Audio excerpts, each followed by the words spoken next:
Assalamualaikum warahmatullahi wabarakatuh. Saya Siti Nurharin Sarinjab, NIM 2011235 dari kelas HES 6A. Di sini akan membahas mengenai kontrak opsi majemuk di pasar keuangan kontemporer. Nah, topik pertama yaitu realitas kontrak opsi majemuk di pasar keuangan kontemporer. Yang pertama, definisi pasar keuangan kontemporer. Dalam bahasa umum, pada pasar adalah lokasi atau mekanisme di mana pembeli dan penjual bertemu untuk melakukan bisnis atau transaksi, yang berarti tempat atau platform di mana instrumen keuangan seperti saham, obligasi, komoditas, mata uang, dan derivatif keuangan lainnya yang diperdagangkan di pasar keuangan.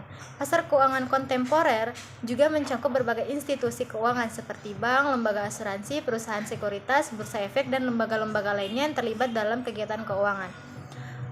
Definisi pasar dalam hal tempat yaitu platform atau pertukaran perdagangan elektronik digunakan di pasar keuangan saat ini untuk transaksi elektronik yang memungkinkan lebih banyak pihak dari seluruh dunia untuk berpartisipasi dan mendapatkan akses.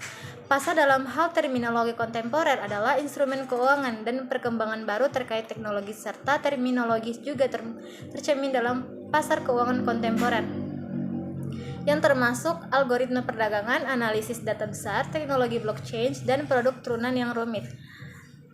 Definisi pasar keuangan ialah tempat atau platform tempat instrumen keuangan seperti saham, obligasi, komoditas, mata uang, dan derivatif keuangan diperdagangkan disebut pasar keuangan. Melibatkan kesepakatan antara pembeli dan penjual dengan syarat dan harga yang disepakati. Selanjutnya, mendefinisikan opsi pasar keuangan kontemporer. Opsi dalam pasar keuangan kontemporer adalah kontrak yang memberikan hak atau tetapi bukan kewajiban. Yang kedua, kepada opsi untuk membeli atau opsi beli atau call option, atau menjual atau opsi jual atau put option suatu aset dasar pada harga tertentu, harga pelaksanaan atau strike price dalam jangka waktu tertentu, atau jangka waktu opsi atau expiration date. Selanjutnya, karakteristik kontrak opsi. Yang pertama ada hak tetapi bukan kewajiban. Ialah kontrak opsi memberikan hak kepada pemegang opsi untuk melakukan transaksi tertentu, tetapi tidak mengharuskan mereka melakukannya.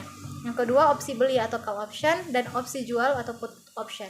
Ialah terdapat dua jenis kontrak opsi utama, yaitu yang pertama opsi beli atau call option yang dimana memberikan hak kepada pemegang opsi untuk membeli aset dasar pada harga pelaksana yang telah ditentukan. Opsi jual atau put option memberikan hak kepada pemegang opsi untuk menjual aset dasar pada harga pelaksanaan yang telah ditentukan. Yang ketiga, aset dasar, yang dimana kontrak opsi terkait dengan aset dasar ini mendasari kontrak tersebut. Aset dasar bisa berupa saham individu, indeks saham, mata uang, komoditas, obligasi, atau instrumen keuangan lainnya. Nilai opsi tergantung pada pergerakan harga aset dasar. Yang keempat, harga pelaksana atau strike price.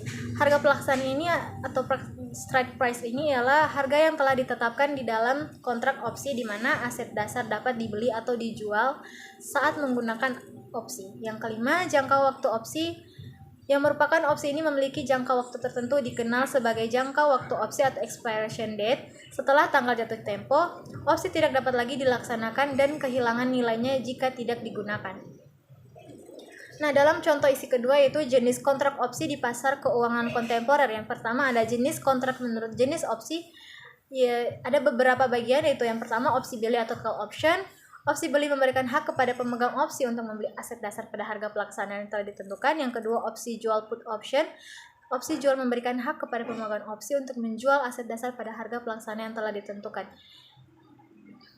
Selanjutnya yang kedua ada jenis kontrak opsi menurut jenis asetnya. Yang pertama ada opsi saham atau stock option. Opsi saham ini terkait dengan saham individu. Pemegang opsi memiliki hak untuk membeli opsi beli atau menjual opsi jual saham tertentu pada harga pelaksanaan yang telah ditentukan. Yang kedua ada opsi indeks atau index option. Opsi ini memungkinkan pemecahan opsi untuk membeli atau menjual indeks pasar saham dengan harga pelaksanaan yang telah ditentukan. Yang ketiga, jenis kontrak opsi menurut kepemilikan aset. Yang pertama ada opsi standar atau standard option. Opsi standar ini ialah kontrak opsi yang diperdagangkan di bursa atau pasar yang terorganisir. Yang kedua, opsi over the counter atau OTC option. Opsi ini over the counter adalah opsi kontrak yang disepakati secara individual antara dua pihak tanpa melalui bursa. Yang ketiga, opsi employee stock ownership plan atau ESOP option. Opsi ESOP ini ialah opsi yang diberikan kepada karyawan sebagai bagian dari program kepemilikan saham karyawan. Baik, itu yang bisa saya sampaikan. Sekian dan terima kasih. Wassalamualaikum warahmatullahi wabarakatuh.